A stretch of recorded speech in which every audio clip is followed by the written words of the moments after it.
Your Roborock S7 robot vacuum stops every 2 to 3 minutes after you turn it on. And the Lidar does not spin like this. Do you need some assistance with this robot vacuum issue that has been puzzling you for some time? Don't worry. Take a look at how we help our customers with similar problems.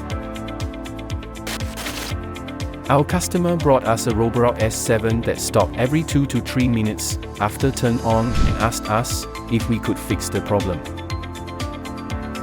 Afterwards, we took over the robot vacuum and let's take a look at this robot vacuum together. Look at this. It looks like the Lidar won't spin when we try to turn the robot on. It won't spin at all. So it's no wonder the robot vacuum won't work even though it can turn on. Then we diagnosed a faulty Lidar as the root of the problem and recommended a Lidar replacement. As this robot is quite old, we also recommend deep cleaning service. We will dismantle and clean everything inside the robot vacuum so it functions like new again. After customer approval, we began service and repair.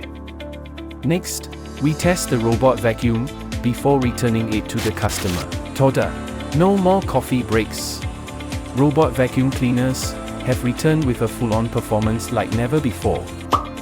If you've got a robot vacuum problem, let us be your solution.